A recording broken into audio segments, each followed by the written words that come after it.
Hello friends, welcome back to my channel Vandana's boutique. आज मैं आप लोगों के साथ में कट वर्क ब्लाउज की कटिंग और स्टिचिंग शेयर करने वाली हूं। तो फ्रेंड्स, इसमें पूरा मिरर वर्क दिया हुआ है, शोल्डर से भी वर्क किया हुआ है जो हमारे पूरे कमर तक गया हुआ है और इसे हमें अलग से कटिंग करके जो नीचे वाला पार्ट है उसके ऊपर हमें बिठाना है। तो फ्रेंड्स, यहाँ पर आप वर्क देख सकते हैं और इसका नेक काफ़ी ब्रॉड दिया है। तो थोड़ा तो मुझे भी डाउट था पहले बनाने से पहले कि ये बराबर तरीके से बैठेगा कि नहीं बैठेगा। जब कस्टमर ने पहना तो उसके बाद काफ़ी मुझे रिलीफ हुआ, क्योंकि इतना ज़्यादा ब्रॉड नेक था कि मुझे बिल्कुल भी भरोसा नहीं था ये गला या शोल्डर परफेक्ट तरीके से बैठने वाला है। जब कस्टमर ने पहना तो परफेक्ट तरीके से बॉडी में बैठ गया था। तो इसके लिए मैं ये कटिंग आप लोगों के साथ शेयर कर रही हूँ, तो आप लोगों को इसमें से कुछ ना कुछ सीखने को मिलेगा।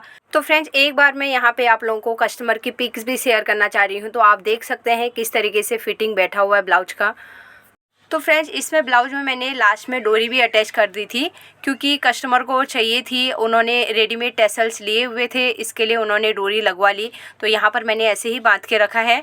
तो यहाँ पर आप देख सकते हैं नेक की ब्रॉडनेस कितनी ज़्यादा है, उसके बाद भी कितनी परफेक्ट तरीके से बैठा हुआ है, कहीं से भी लूज नहीं है ब्लाउज। तो फ्रेंड्स, इसके लिए वीडियो को बिना स्किप करे एंड तक ज़रूर देखिएगा। तो चलिए आज की वीडियो हम स्टार्ट करते हैं।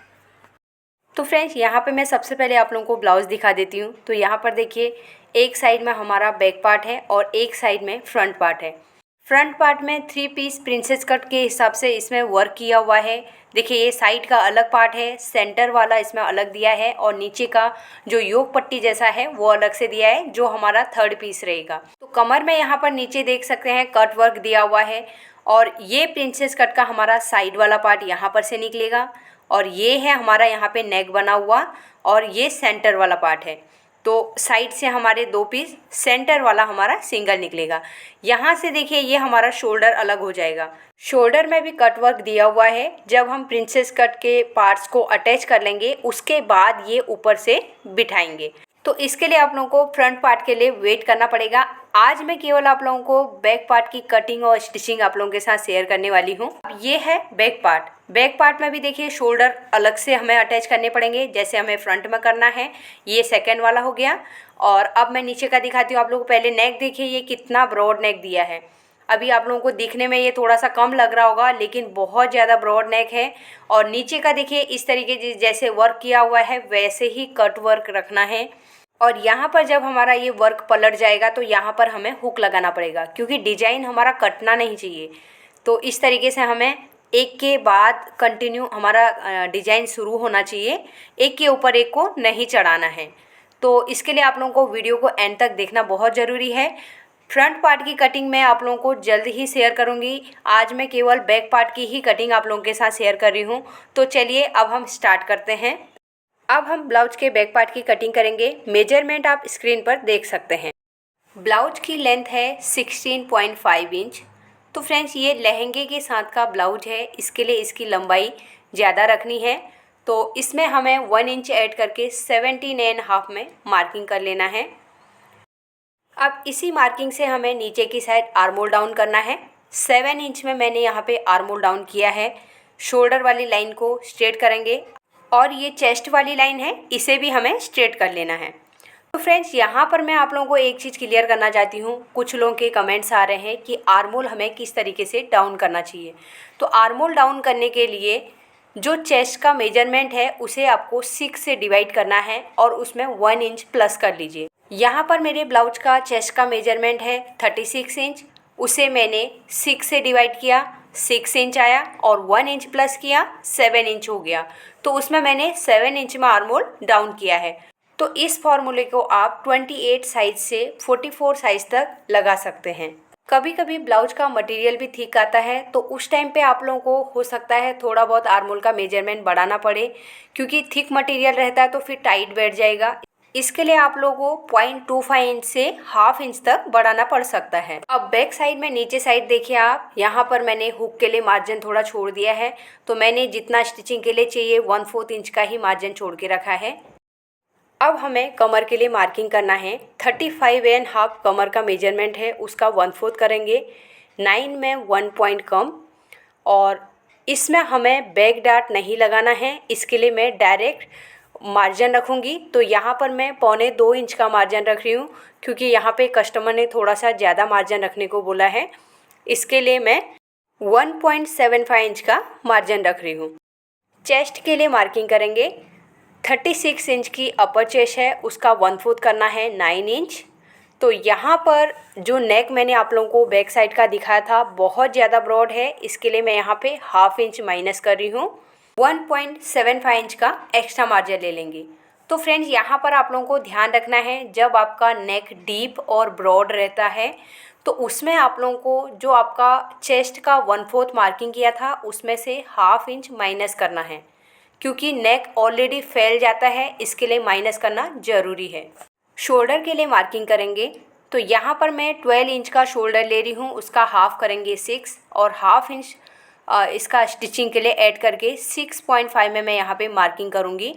तो फ्रेंड्स यहाँ पे मैं एक चीज़ आप लोगों को क्लियर करना चाहती हूँ, जब डीप नेक रहता है तो डीप नेक में कभी कभी हम लोग 1.75 इंच माइनस करते हैं, कभी कभी 2 इंच भी माइनस करते हैं, लेकिन यहाँ पर अभी शोल्डर हमें ऊपर से बिठाने हैं और उसकी विड्थ भी ज़्यादा है। उसमें कट वर्क होने की वजह से वो थोड़ा चौड़ा है, और शोल्डर में जो कट वर्क दिया है उसके हिसाब से भी वहाँ पे स्टिचिंग में हमारा थोड़ा सा ज़्यादा लगने वाला है। इसके लिए मैं यहाँ पे 1/2 इंच का मार्जिन ज़्यादा ले रही हूँ। इसके लिए आप लोगों को कंफ्यूज नहीं होना है। 1/2 इंच मैंने शोल्डर स्लोप किया है, बहुत ज़्यादा नहीं किया, अभी मैंने केवल 1/2 इंच ही किया है। और आर्मोल को इस तरीके से शेप लगा लेंगे। अब हमें आर्मोल मेजरमेंट करना बहुत ज़रूरी है। ये चीज़ें बार बार कस्टमर कमेंट करते रहते हैं कि हमें आर्मोल कितना लेना है, कैसे लेना है। आप अपने आर्मोल को मेजरमेंट कीजिए। मेजरमेंट करने के बाद आपको इस तरीके से मापना है। तो यहाँ पे 17.5 का मेजरमेंट है, बॉडी का मेजरमेंट लिया है, तो उसमें मैंने 1/2 इंच लूजिंग देके 18 इंच कर लिया है। तो 18 का हमारा यहाँ पे 1/2 9 इंच रेडी आ गया है, लेकिन मैं यहाँ पे 1/4 इंच बढ़ा रही हूँ। क्यों? क्योंकि हमारे ब्लाउज में मिरर वर्क है और ब्लाउज में पहले से ही फ्यूजिंग पेपर अटैच करके रखा है। इस वजह से ब्लाउज की थिकनेस बढ़ गई है, तो वो बहुत ही ज़्यादा थिक लग रहा है, इसलिए मैं 1/4 इंच और नीचे मैं डाउन कर रही हूँ। एक बार फिर से मैं इस तरीके से मेजरमेंट करती हूँ। तो यहाँ पर आपको ध्यान देना है मैं किस तरीके से मेजर टेप को घुमा रही हूँ, इसी तरीके से आप लोगों को भी घुमाना है। तो यहाँ पर अभी मेरा 9.25 इंच रेडी आ गया है। तो थोड़ा सा लूज है, ये मैंने मिरर वर्क की वजह से कपड़ा इसका ज़्यादा थिक है, इसकी वजह से मैंने थोड़ा डाउन किया है। एक साथ में मैंने इसके लिए ज़्यादा नहीं बताया, मैं पहले भी कर सकती थी, लेकिन आप लोग फिर आर्मोल के फॉर्मूले में गड़बड़ कर सकते हैं, इसके लिए मैंने उस टाइम पे नहीं बताया। तो आप लोग भी इसी तरीके से कम ज़्यादा कर सकते हैं। अपना आर्मोल का मेजरमेंट लीजिए और इस तरीके से मेजर करेंगे। अगर ज़्यादा रहेगा तो आप ऊपर की साइड लाइन ड्रॉ कर लीजिए, और कम रहेगा तो आप नीचे की साइड बढ़ा सकते हैं। अब हमें शोल्डर के लिए मार्किंग करना है। तो यहाँ पर हमें शोल्डर को अलग से अटैच करना है। तो यहाँ पे मैं 3 इंच का मैं इसकी चौड़ाई ले रही हूँ। तो पूरा मेजरमेंट हम यहाँ पे नीचे तक 3 इंच का ले लेंगे। तो इस तरीके से 3 इंच का मार्क करेंगे। इसमें हमारा दोनों साइड का मार्जिन भी ऐड है। तो ऊपर से ये सभी डॉट्स को मिला देंगे और इस तरीके से हम आर्मोल का शेप जैसा बना देंगे। अब नीचे की साइड में मैं नेक का शेप बना लूँगी। तो इस तरीके से हमारे ब्लाउज में डिज़ाइन बना हुआ है, तो मैं इस तरीके से एक शेप बना लेती हूँ। तो देखिए इस तरीके से फिर ये कमर की साइड को मिला हुआ है। ब्लाउज की मेन मार्किंग कंप्लीट हो गई है। अब हमें यहाँ से शोल्डर से इसे अलग कर देना है और नीचे वाला पार्ट हमारा अलग हो जाएगा। तो यहाँ पर हमारे बैक के 4 पीस निकलेंगे। 2 पीस हमारे शोल्डर के हो जाएंगे और 2 हमारे कमर के नीचे वाली साइड के। जब हम नीचे वाले पोर्शन की कटिंग करेंगे तो इस तरीके से हमें यहाँ पे 1/2 इंच एक्स्ट्रा फैब्रिक छोड़ना है और उसे हम पहले स्ट्रेट कट कर लेंगे, और जब हम ब्लाउज के साथ में इसे अटैच करेंगे तो वहाँ पे हमें कट वर्क के साथ में सिलाई करनी है। तो अपने आप वो हमारा शेप बन जाएगा। तो फ्रेंड्स यहाँ पर मैं साइड में 1/4 इंच फैब्रिक बढ़ा दूँगी, क्योंकि हमारा जो ब्लाउज है बैक साइड में भी कट वर्क है, उसे जब हम एडजस्ट करेंगे एक दूसरे के ऊपर हम उसे फिक्स करेंगे तो हो सकता है थोड़ा बहुत कपड़ा कम भी पड़ सकता है, लेकिन हम साइड में थोड़ा बढ़ा देंगे। अगर हमारा बराबर आ गया, फिक्स आ गया, तो बाद में हम कटिंग करके भी निकाल सकते हैं। उस टाइम पे हमारा फैब्रिक कम पड़ जाएगा, इसके लिए हमें पहले ही थोड़ा सा 1/4 इंच इस तरीके से हमारे जो अटैच करने वाले पैच वर्क वाले रहते हैं, तो इनमें हमें थोड़ा सा मार्जिन ज़्यादा रखना चाहिए, मिनिमम 1/4 इंच से लेके ½ इंच तक। अब हमें ब्लाउज की कटिंग कर लेनी है। तो शोल्डर की साइड से जो हमने फिक्स मार्किंग करके रखा है उसी के ऊपर कट करना है। आर्मोल में भी हमने जो मार्किंग करके रखी है उसी के ऊपर हमें कटिंग करना है। तो इस तरीके से हमने ये बैक पार्ट की कटिंग कर ली है। नीचे जो एक्स्ट्रा फैब्रिक है क्रॉस, उसकी भी हमें कटिंग कर लेनी है। तो यहाँ पर हमारे बैक पार्ट की कटिंग हो गई है। अब हमें इसे अस्तर के ऊपर रख के फिर से हमें अलग अलग पीसेज निकालने हैं। फिर से हम अस्तर ले लेंगे, इस तरीके से हमें रखना है। अब हमें बैक पार्ट को लेके आर्मोल को इस तरीके से सेट करना है। तो यहाँ पर से हमारा बराबर तरीके से आर्मोल का पीस निकल जाएगा। तो ये शोल्डर का पूरा पीस है जो हमें कट करके निकालना है। तो इस तरीके से मैं चॉक से मार्किंग कर लूँगी और साइड में हमें सेम मार्किंग करना है। फिटिंग वाली मार्किंग को भी हमें पहले ही लगा लेना है। अब इस तरीके से हम जो हमने शेप लगाया था उसे मार्क कर लेंगे। तो अब हमें नीचे की साइड में 1/4 इंच या उसमें ½ इंच कर सकते हैं। इसमें कट वर्क है तो अंदर और बाहर साइड में वो जा रहा है। कट वर्क एकदम अंदर चला जाएगा, फिर बाहर की साइड में हमारा शेप आएगा। तो इस तरीके से हम यहाँ पे ½ इंच का मार्जिन एक्स्ट्रा ले लेंगे। तो ये हमारा आर्मोल हो गया। अब हम आर्मोल की भी कटिंग करेंगे। तो इस तरीके से हमें आर्मोल की कटिंग कर लेनी है। नेक की साइड में हल्का सा शोल्डर स्लोप की वजह से क्रॉस आया है, तो उसे हमें स्ट्रेट कर देना है। और यहाँ पर आपको ध्यान रखना है कि आपको शोल्डर की साइड में एरो का मार्क कर लेना है, नहीं तो ये थोड़ा कन्फ्यूजन वाला लग रहा है क्योंकि दोनों साइड शेप एक जैसा लग रहा है। अब हमें नीचे वाली पार्ट की कटिंग करनी है। फिर से हमें अस्तर ले लेना है। इस तरीके से हम ऊपर की साइड में हमें बढ़ाना है, क्योंकि हम शोल्डर को जो हमारा ऊपर का शोल्डर है उसमें कट वर्क है, तो उसे हम ऊपर से बिठाएंगे। इसके लिए हमारे नीचे वाले पार्ट में 1 से 1.25 इंच का फैब्रिक अलग से होना चाहिए, जिससे कि हम ऊपर वाले शोल्डर वाले पार्ट को आराम से उसके ऊपर बिठा सकते हैं। तो यहाँ पर हमें ट्रेसिंग भी ले लेना है और जिस तरीके से मैंने मार्किंग करके रखी है उसी के ऊपर हमें मार्क करना है। तो जो शेप हमने लगा के रखा है वैसे ही मार्क कर लेना है। ये फिटिंग वाली मार्किंग है हमारी। कमर के नीचे साइड में भी हम लाइन ड्रॉ कर लेंगे और इस तरीके से हमें फिटिंग वाली लाइन में भी हमें मार्क कर लेना है। तो अब हम इसे हटाएंगे और जो हमारे डार्ट के मार्किंग आए हुए हैं इसके ऊपर हमें चॉक लगानी है। तो यहाँ पर हमने नीचे वाले पार्ट को भी शेप लगा दिया है। अब हम इसकी कटिंग करेंगे। तो देखिए, कमर की साइड में हमें फिक्स रखना है। आर्मोल की साइड में हमें 1 इंच ऊपर की साइड बढ़ा देना है। तो इस तरीके से हमें ये लाइन तो आगे की साइड फिक्स रखनी है, ऊपर की साइड में ही हमें बढ़ाना है। तो अब हम इसकी कटिंग कर लेंगे। तो ये कमर वाली साइड है, इसमें हमें लाइन में ही फिक्स कटिंग करनी है और यहाँ से हम फिटिंग के लिए भी चॉक से हम मार्क कर लेंगे। अब आर्मोल की साइड से कटिंग करने के बाद जो हमारे बैक में नेक की साइड में है उसे हमें फिक्स कटिंग करना है। तो एक बार हम ये ऊपर वाले पार्ट को रख के देखें, ये देखिए बराबर तरीके से हमारा इस तरीके से हम इसे रख के उसे फिक्स करेंगे। मेन फैब्रिक ले लेंगे। अब यहाँ पर हमें इसके ऊपर रख के कटिंग करना है, तो इससे पहले हम डबल फोल्ड कर लेते हैं। तो डिजाइन को हमें बराबर तरीके से मिला के रखना है। आपको देखना है कि बराबर तरीके से दोनों शोल्डर एक साथ में आने चाहिए, नहीं तो कम ज़्यादा कट जाएगा, क्योंकि वर्क थोड़ा क्रॉस भी रह सकता है। तो इस तरीके से हमें फिक्स करना है और अंदर की साइड भी हमें देख के उसे चेक कर लेना है। साइड से हम ½ इंच का मार्जिन रख के कटिंग कर लेंगे। तो फ्रेंड्स, यहाँ पे मैं बहुत ज़्यादा नहीं रख रही हूँ क्योंकि वर्क के हिसाब से ये फिक्स है, इसके लिए ½ इंच नहीं है, ये शायद 1/4 इंच के आसपास ही मैं रख रही हूँ।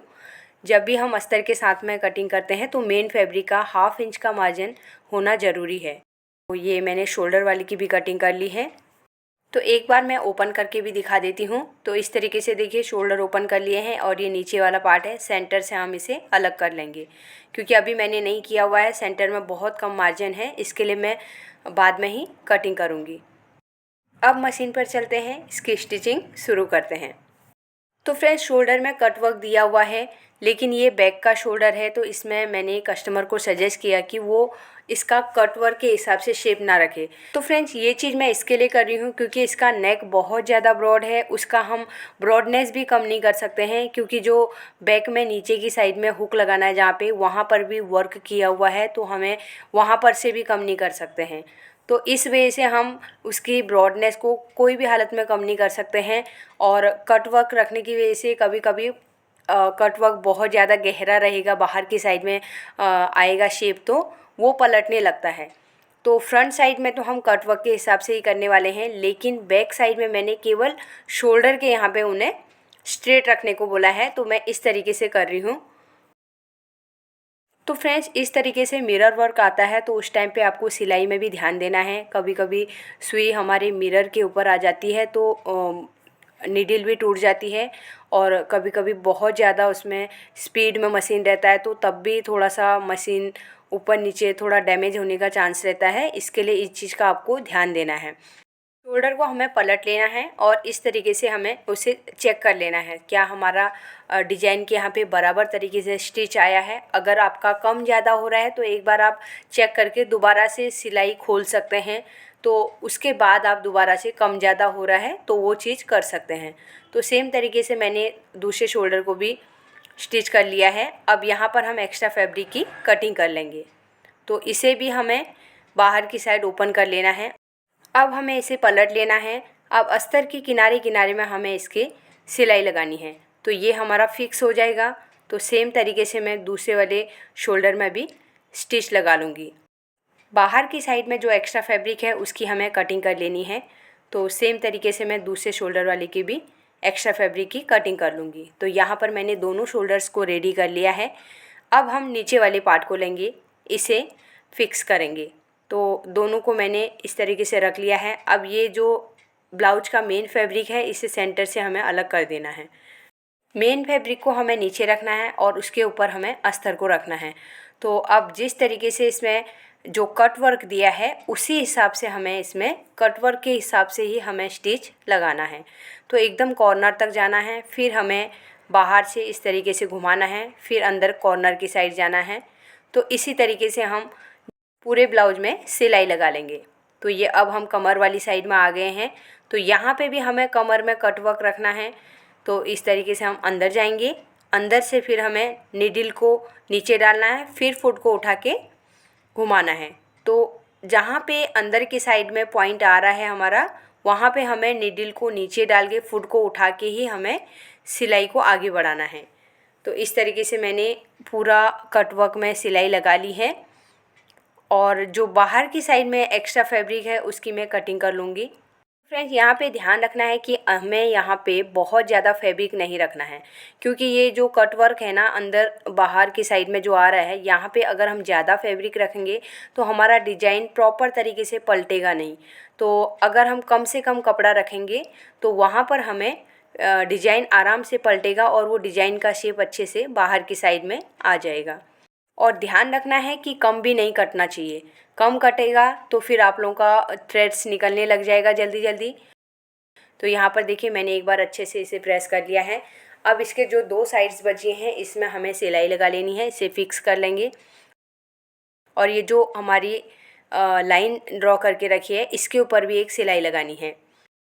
तो सेम तरीके से मैंने दूसरे साइड के पैच को भी रेडी कर लिया है, तो यहाँ पे भी हम सिलाई लगा लेंगे। तो फ्रेंड्स जो लाइन में है वहाँ पे सिलाई इसके लिए लगा रहे हैं, जब हम शोल्डर इसके ऊपर रखेंगे तो इसी लाइन के ऊपर हमें रखना है, तब वहाँ पे हमें बाहर वाली साइड से स्टिच दिखेगा। एक्स्ट्रा फैब्रिक की हमें कटिंग कर लेनी है, और इसमें जितने भी एक्स्ट्रा थ्रेड्स वगैरह हैं उसके भी हमें कट करके एक बार मैं अच्छे से दोनों को प्रेस कर लूँगी। तो यहाँ पर अभी आप देख सकते हैं मैंने खाली इसके ऊपर रखा हुआ है, किस तरीके से ब्लाउज़ दिख रहा है।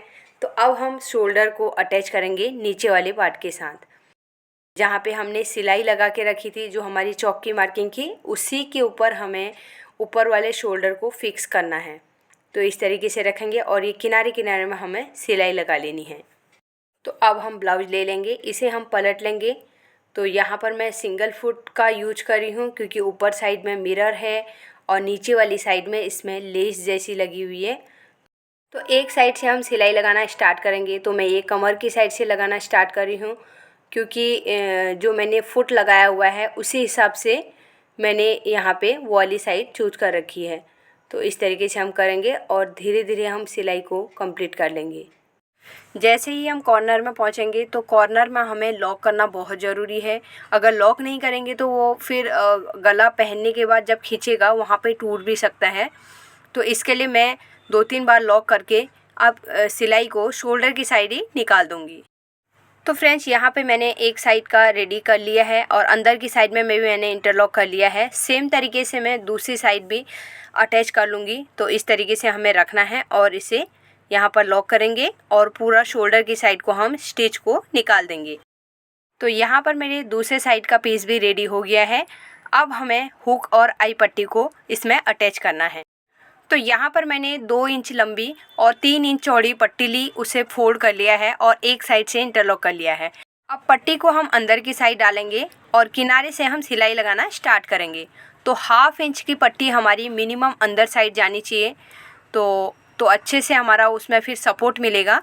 तो इस तरीके से अभी मुझे किनारे में सिलाई लगानी है एकदम, और जो स्टार्टिंग और एंड का पॉइंट है वहाँ पे लॉक करना बहुत ज़रूरी है।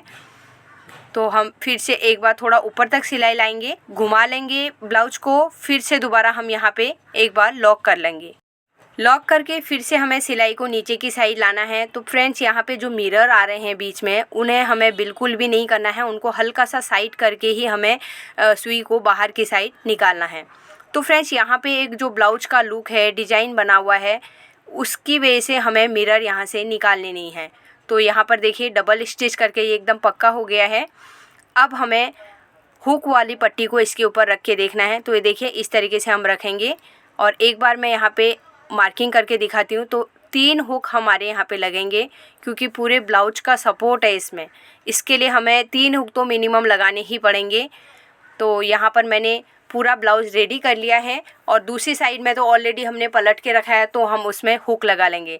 तो फ्रेंड्स आई होप आज की वीडियो आप लोगों को पसंद आई होगी। अगर वीडियो अच्छी लगी तो प्लीज़ वीडियो को लाइक कीजिए, ज़्यादा से ज़्यादा लोगों को शेयर कीजिए, और फर्स्ट टाइम मेरी वीडियो देख रहे हैं तो सब्सक्राइब करके मेरे चैनल को सपोर्ट ज़रूर कीजिएगा। तो फ्रेंड्स आज हमने बैक पार्ट की कटिंग करी और इसकी स्टिचिंग करी, तो मैं जल्द ही इसके फ्रंट पार्ट की कटिंग और स्टिचिंग भी आप लोगों के साथ शेयर करूंगी। 3 पीसेस प्रिंसेस कट में हमारा ब्लाउज कटिंग होने वाला है। इसमें पैडेड अटैच करने हैं।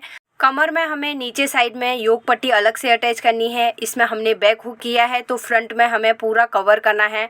तो उस वीडियो में आप लोगों को बहुत कुछ सीखने को मिलेगा। इसके लिए अगर आप लोगों ने चैनल को सब्सक्राइब नहीं किया है तो प्लीज़ चैनल को सब्सक्राइब कर दीजिए और बेल बटन को प्रेस करना मत भूलिए, जिससे कि आपको आने वाली वीडियो का नोटिफिकेशन मिल जाएगा।